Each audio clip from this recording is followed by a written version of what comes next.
ಕೆಲಸಗಳು ಹಚ್ತಾ ಇದ್ದಾರೆ.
ನಮ್ಮ ಸಂಘ ಕರ್ನಾಟಕ ರಾಜ್ಯ ಸಂಯುಕ್ತ ಆಶಾ ಕಾರ್ಯಕರ್ತೆಯರ ಸಂಘ ಬೀದರ್ ಜಿಲ್ಲಾ ಸಮಿತಿ ವತಿಯಿಂದ ಇವತ್ತು ಈ ಒಂದು ಬೃಹತ್ ಮೆರವಣಿಗೆ ಮೂಲಕ ನಾವು ಇಲ್ಲಿ ಧರಣಿನ ಕೂಡ್ತಾ ಇದ್ದೀವಿ.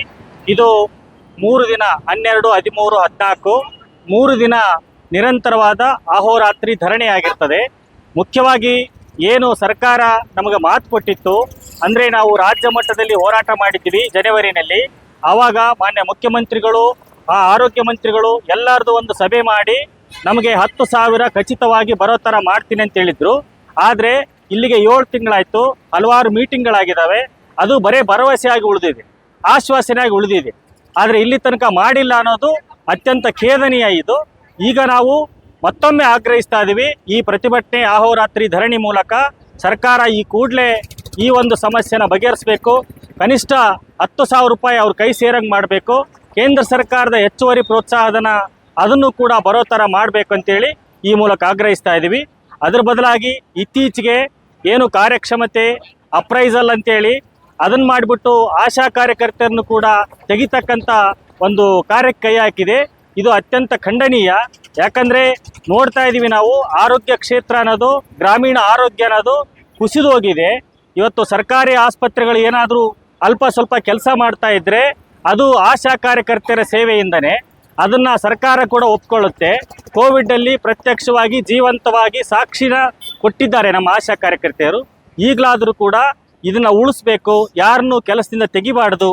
ಆಮೇಲೆ ಕಾಯಂಗೊಳಿಸ್ಬೇಕು ಇವ್ರನ್ನೆಲ್ಲ ಮುಂದಿನ ದಿನಗಳಲ್ಲಿ. ಈಗ 10,000 ರೂಪಾಯಿ ಖಚಿತ ಕೊಡ್ತಕ್ಕಂಥ ಆದೇಶನ ಜಾರಿ ಮಾಡ್ಬೇಕಂತೇಳಿ ಈ ಮೂಲಕ ನಾವು ಒತ್ತಾಯಿಸ್ತಾ ಇದ್ದೀವಿ. ಒಂದು ವೇಳೆ ಈ ನಮ್ಮ ಬೇಡಿಕೆನ ಈಡೇರಿಸ್ತಿದ್ರೆ ಮುಂದಿನ ದಿನಗಳಲ್ಲಿ ಇನ್ನೂ ಉಗ್ರವಾದ ಹೋರಾಟನ ಕೈಗೊಳ್ತೀವಿ. ಮಹೇಶ್ ನಾಡಗೌಡ, ಆಶಾ ಸಂಘದ ಗೌರವಾಧ್ಯಕ್ಷ. ಸರ್, ನಾವು ಇವತ್ತು ಹೋರಾಟ ಹಮ್ಮಿಕೊಂಡಿದ್ದು ಪೂರ್ಣ ಬೀದರಿಂದ ಬೆಂಗಳೂರಿಗೆ ರಾಜ್ಯಾದ್ಯಂತ ಅಹೋರಾತ್ರಿ 3 ದಿವಸ ಧರಣಿ ಹಾಕೊಂಡಿವಿ. ಸರ್ಕಾರ 10,000 ಜನವರಿಲೇ ಕೊಡ್ತೀನಿ ಅಂತ ಹೇಳಿತ್ತು, ಇನ್ನೂವರೆಗೂ ಕೊಟ್ಟಿಲ್ಲ. ಕೊಡದೇ ಇದ್ದ ಕಾರಣಕ್ಕೆ ನಾವು ಆಶಾ ಕಾರ್ಯಕರ್ತರೆಲ್ಲ ರಾಜ್ಯಾದ್ಯಂತ ಬೀದಿಗಿಳಿದೀವಿ. ಇನ್ನು ಮುಂದೆ ಮಾಡಲಿಲ್ಲ ಅಂದ್ರೆ ಉಗ್ರ ಹೋರಾಟ ಮಾಡ್ತೀವಿ. ಬೇಡವಾದ ಕೆಲಸಗಳನ್ನ ನಮ್ಗೆ ಹಚ್ತಾ ಇದ್ದಾರೆ. ಆ ಸರ್ವೆ ಈ ಸರ್ವೆ, ಮೊನ್ನೆ ಒಂದು ಹೊಸದಾಗಿ ಸರ್ವೆ ಕೊಟ್ಟಿದ್ದಾರೆ. ಏನಂತ ಗೊತ್ತಾ, ಆ ಮನುಷ್ಯ ಮಲಗಿದಲ್ಲೇ ಗೊರಕೆ ಹೊಡಿತಾನ ಅಂತ. ಇದು ಕೂಡ ನಾವು ಸರ್ವೆ ಮಾಡ್ಬೇಕು. ಇಂಥ ಕೆಲಸಗಳೆಲ್ಲ ಹಚ್ತಾ ಇದ್ದಾರೆ. ನಮ್ಗೆ ಬೇಡದಾಗಿರೋದು ಆನ್ಲೈನ್ ವರ್ಕ್ಗಳು, ಸಿಕ್ಕಾಪಟ್ಟೆ ಕೆಲಸಗಳು ಹಚ್ತಾ ಇದ್ದಾರೆ. ಅಂತ ಕೆಲಸಗಳು ಮಾಡಿಸ್ತಾ ಇದ್ರು ನಮ್ಗೆ ಕೇಳಿದಷ್ಟು ನಮ್ಗೆ ಸಂಬಳ ಕೊಡ್ತಾ ಇಲ್ಲ. ಅದಕ್ಕೆ ನಮ್ಗೆ ಫಿಕ್ಸ್ 10,000 ಕೊಡುವವರೆಗೂ ನಾವು ಇದೇ ರೀತಿ ಹೋರಾಟನ ಮುಂದುವರಿಸ್ತೀವಿ. ಹಿಂಗೇನೆ. ನನ್ನ ಹೆಸರು ರುಕ್ಮಿಣಿ ಘಾಂಗ್ರೆ. ನನ್ನ ಊರು ರಾಜೇಶ್ವರ, ತಾಲೂಕಾ ಅಧ್ಯಕ್ಷ ಇದ್ದೀನಿ ರೀ. ಜಿಲ್ಲೆಯಲ್ಲಿ ಉಪಾಧ್ಯಕ್ಷರಾಗಿದ್ದೀನಿ. ಕೆಲಸ ಮಾಡಂದ್ರೆ ಬಿ ಎಲ್ಲಾ ಕೆಲಸ ಮಾಡತ್ತಿದೇವ್ರಿ. ಸರ್ವೆ ಅಂದ್ರೆ ಯಾವ ಸರ್ವೆನೂ ಮಾಡಕ್ ನಿಂತೀವಿ, ರೆಡಿ ಇದ್ದೇವು. ಆದ್ರೆ ನಮಗ್ ಪಗಾರ ಅಂತೂ 5,000 ಮೇಲೆ ದುಡ್ತಾ ಇದ್ದೇವ್ರಿ. 5,000ಲಿಂದ ಏನೂ ಆಗಲ್ಲ ಸರ್. ನಮಗ 10,000 ಫಿಕ್ಸ್ ಪಗಾರ ಮಾಡ್ಬೇಕು, ಇನ್ಸೆಂಟಿವ್ ಎಲ್ಲ ಬರ್ಬೇಕು. ನಾವು ಇಂಥ ಪ್ರಬಲ ಹೋರಾಟಗಳನ್ನು ಬೆಳೆಸಬೇಕಾಗುತ್ತೆ. ಇವತ್ತು ಒಂದು ಜಿಲ್ಲೆನಲ್ಲಿ ಹಿಂಗಾಗಿದೆ, ಎಲ್ಲ 31 ಜಿಲ್ಲೆಗಳಲ್ಲಿ ಹೋರಾಟ ನಡೀತಾ ಇದೆ. ಇದೇ ರೀತಿ ನಾವು ಬೆಂಗಳೂರಲ್ಲಿ ಕುಂತ್ರೆ ಅದು ಬೆಂಗಳೂರು ಅಳಿಗಾಡುತ್ತೆ ಇನ್ಮೇಲೆ. ಅದನ್ನು ನಾವು ತೋರಿಸ್ಬೇಕಾಗತ್ತೆ, ಸರ್ಕಾರಕ್ಕೆ ನಾವು ಅದನ್ನು ಎಚ್ಚರಿಸಬೇಕಾಗುತ್ತೆ. ಅದಕ್ಕಾಗಿ ಸ್ನೇಹಿತರೆ, ನಾನು ಇವತ್ತು ಈ ಹೋರಾಟದ ವೇದಿಕೆ ಮೂಲಕ ಸರ್ಕಾರಕ್ಕೆ ಆಗ್ರಹಿಸ್ತಾ ಇರೋದು, ನಿಮ್ಮ ಏನು ಭರವಸೆ ಮಾಡಿ ಕೇಂದ್ರ ಸರ್ಕಾರದ ಹೆಚ್ಚುವರಿ ಪ್ರೋತ್ಸಾಹನ ಇತ್ತೀಚೆಗೇನಾಗಿದೆ, ನಾನೆನ್ಸಿಟಿ ಅಷ್ಟು ಅದು 2,000 ಇದ್ದದ್ದು 3,500 ಆಗಿದೆ. ನಾವು 3 ದಿನ ಕುಂತ್ಕೊಳ್ತಾ ಇದ್ದೀವಿ. 3 ದಿನ ಕುಂತ್ಕೊಂಡು ನೀವು ಒಂದು ವೇಳೆ ಹಳ್ಳಿ ಹಳ್ಳಿಗೂ ಹೋಗುತ್ತೆ ಈ ಸುದ್ದಿ. ಹಳ್ಳಿ ಹಳ್ಳಿಗಳಲ್ಲೂ ನಿಮ್ಮ ತಪ್ಪು ಗೊತ್ತಾಗುತ್ತೆ, ನಿಮ್ಮ ಅನ್ಯಾಯ ಗೊತ್ತಾಗುತ್ತೆ. ಇವತ್ತು ನಾವು ಗೊತ್ತುಪಡಿಸ್ತಾ ಇದ್ದೀವಿ.